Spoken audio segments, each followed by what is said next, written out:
Assalamu alaikum students. How are you all? So the new topic that we are going to start is about the European explorers, travelers. In the beginning of the 15th century, Europeans knew very little about the world. Journeys by land and sea were dangerous. Travelers were attacked by pirates. Sailors had to face strong storms, shipwrecks, and diseases. Travel also took a long time journey from Europe to China and back could take 3 years by land. European Christians wanted to spread their religion to people in other lands, whereas European merchants wanted to find a sea route to the east to control the trade routes. Among them was one Marco Polo. Marco Polo was son of a wealthy merchant in Venice. Captured and imprisoned by Genoese, he wrote tales of his adventures, the travels of Marco Polo. Traveled the Silk Road to the east to bring back goods. Inspired many others to become explorers. An important influence on traveler was a book by Marco Polo. In 1271, he was 17-year old when Marco set out with his father and uncle from Venice in Italy to travel across Asia to China. As you can see, a brief timeline about him. He was born in Croatia, born in 1254. His dad went on journey. When he was 13 years old, his mother died. He was raised by his uncle and aunt, and he was a well-educated person. In 1269, father came back, met Marco first time. His father, Niccolo, was a merchant who traded with the Middle East. In this picture, you can see the boat of Marco's ship.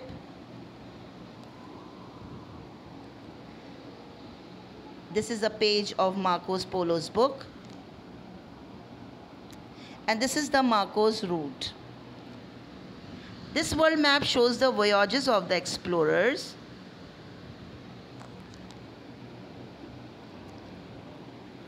In the end, he was in bed because of his sickness, and he died in Venice at the age of 70. Resting place is in church called San Lorenzo. When he was about to die, he said, "I have not told half of what I saw."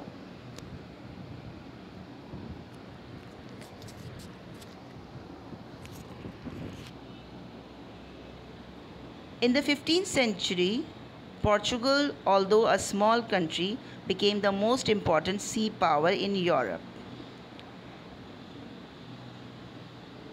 with some of the best ships, best guns, and the best navigational techniques in the world. It is no wonder that the Portuguese were the first Europeans to arrive in the subcontinent. Among them was Vasco da Gama. In the picture, you can see the routes which were covered by Vasco da Gama. He was sent by King John II. It started on 8 July 1497. It consists of 4 ships and a crew. On 22nd November, sailed around the Cape of the Good Hope, reached to the coast of Natal, then reached the mouth of Zambezi, and then after that he reached to India.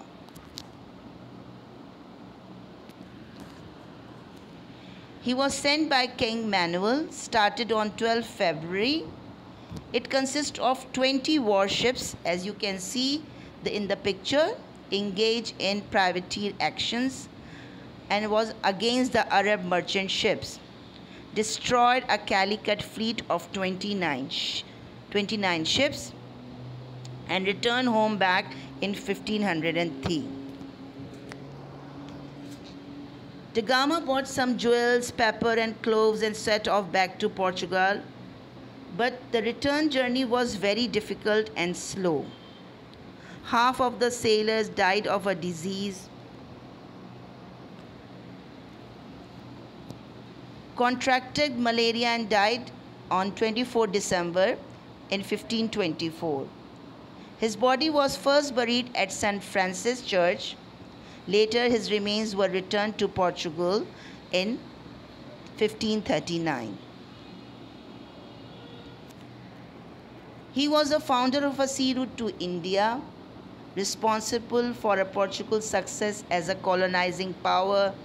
His voyages proved vital to maintain national trade routes to the Far East.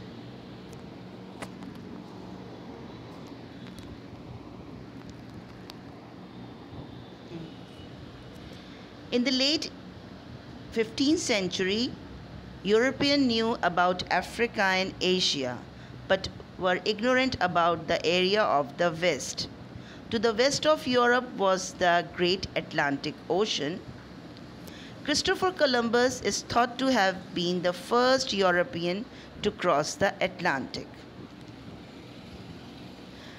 Christopher Columbus was born in Italy in 1451, an important Italian port.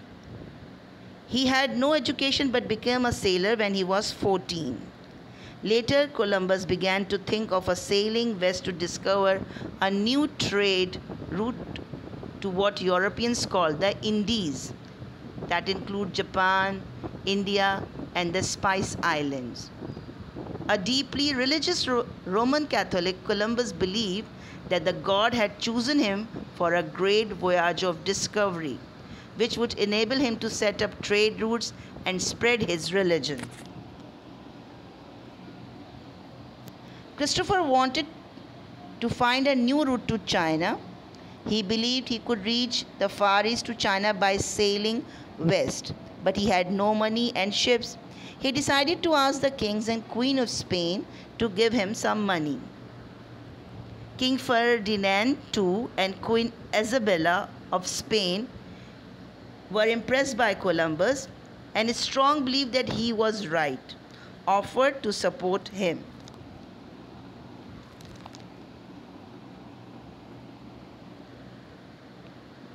They provided 3 ships, the Nina, the Pinta, and the Santa Maria. The Santa Maria was Columbus' flagship, in which he carries the leader of an expedition.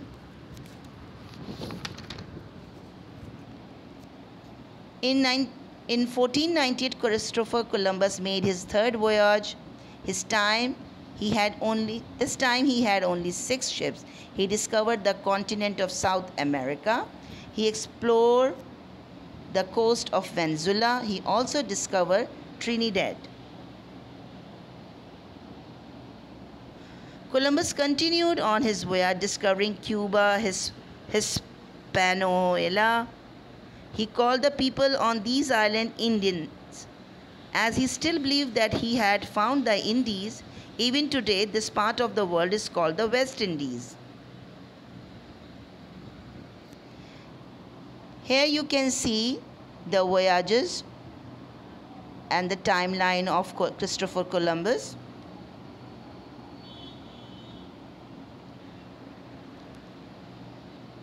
Thank you very much, children.